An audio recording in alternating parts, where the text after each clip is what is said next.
दोस्तों, अगर आपको हमारी कहानियाँ पसंद आती हैं तो प्लीज़ हमारे चैनल को सब्सक्राइब करें, वीडियो को लाइक और शेयर ज़रूर करें। आपका एक लाइक और सब्सक्रिप्शन हमें और भी अच्छी कहानियाँ लाने की हिम्मत देता है। हमें आपके सपोर्ट की बहुत ज़रूरत है, तो जुड़िए हमारे साथ और बनाएं इस परिवार को और भी बड़ा। बिना बिजली वाले गांव में ससुराल, शहर की लड़की की गांव में एंट्री। नंदिनी एक स्मार्ट, मॉडर्न और सोशल मीडिया लवर लड़की थी। वह मुंबई जैसे बड़े शहर में पली बड़ी थी। उसके लिए एयर कंडीशनर, स्मार्टफोन और वाईफाई खाना पानी जितने जरूरी थे। उसकी शादी गांव के रहने वाले अर्जुन से तय हो गई थी। अर्जुन पढ़ा लिखा था और शहर में नौकरी करता था, लेकिन उसका परिवार अब भी गांव में रहता था। शादी के बाद नंदिनी पहली बार अपने ससुराल गई। रास्ते में उसने अर्जुन से पूछा, सुनो जी, आपके गांव में बिजली रहती है न? मतलब ऐस बड़ी ही चल जाएगा न? अर्जुन ने मुस्कुराते हुए कहा, हाँ हाँ, वहाँ बिजली आती है, मतलब कभी कभी। नंदिनी ने भौहें चढ़ा लीं। कभी कभी मतलब सुबह आए या शाम को, किस्मत पर है। लेकिन आप चिंता मत करो, गांव की हवा इतनी ठंडी है कि ऐस बड़ी ही की जरूरत ही नहीं पड़ेगी। नंदिनी ने लंबी सांस ली और अपने फैंसी बैग को कसकर पकड़ा। गांव में पहला दिन और पहली मुश्किल। गांव पहुंचते ही नंदिनी को पहली झटका तब लगा जब उसने देखा कि घर में बल्ब नहीं जल रहे थे। सासू माँ, बिजली कब आएगी? उसने पूछा। सास ने हंसते हुए कहा, बेटा, यहाँ तो बिजली कब आएगी ये तो बिजली वाले बाबू भी नहीं बता सकते। नंदिनी का मुंह खुला का खुला रह गया। वह सोचने लगी, अब मैं यहाँ कैसे रहूंगी? इंस्टा रील कैसे बनाऊंगी? फोन चार्ज कैसे करूंगी?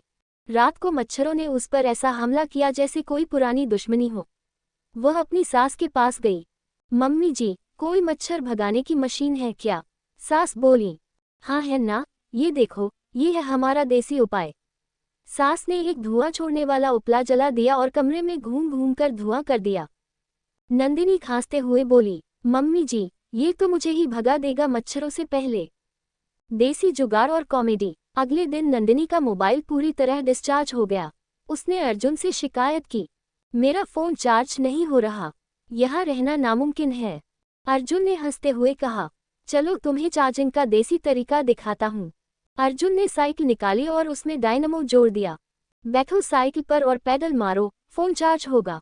नंदिनी ने गुस्से में कहा, मतलब मैं यहाँ चार्जिंग के लिए जिम भी करूँ? सास ने मजाक उड़ाते हुए कहा, बेटा, यहाँ की बहुएं तो बिना बिजली के ही सब काम कर लेती हैं, तुम भी सीख जाओगी। नंदिनी की जुगाड़ू प्लानिंग। नंदिनी हार मानने वाली नहीं थी। उसने गांव के बच्चों की टीम बनाई और बोली, सोलर पैनल बनाना जानते हो?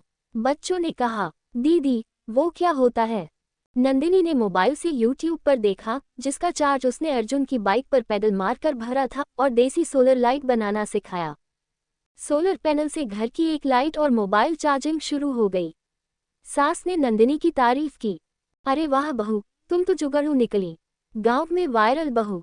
धीरे धीरे नंदिनी गांव के बच्चों को स्मार्ट बना रही थी। उसने गांव के लोगों को मोबाइल चार्जिंग स्टेशन बनाकर दिया। उसकी ये तरकीब गांव में वायरल हो गई। अब गांव की औरतें कहने लगीं, अरे अर्जुन की बीवी तो बड़ी होशियार है, शहर की है न। मजेदार ट्विस्ट और सीख। एक रात बिजली आई। गांव में सब लोग खुशी से झूमने लगे। नंदिनी ने अर्जुन से कहा, देखा, मेरी किस्मत साथ लाई बिजली। तभी बिजली 2 मिनट में चली गई। सब लोग हंस पड़े। अर्जुन बोला, तुम्हारी किस्मत नहीं, गांव की किस्मत है, वो भी शॉर्ट सर्किट वाली। नंदिनी ने ठान लिया कि वह गांव में सोलर प्रोजेक्ट लगाएगी। उसने अर्जुन के साथ मिलकर गांव वालों के लिए छोटे छोटे सोलर लैंप बनाना शुरू किया। सीख। जिंदगी में सुविधाओं की आदत डालना ठीक है, लेकिन मुश्किल हालात में जुगाड़ और समझदारी ही असली ताकत है। बिना बिजली के भी खुश रहा जा सकता है अगर दिल से रोशनी हो।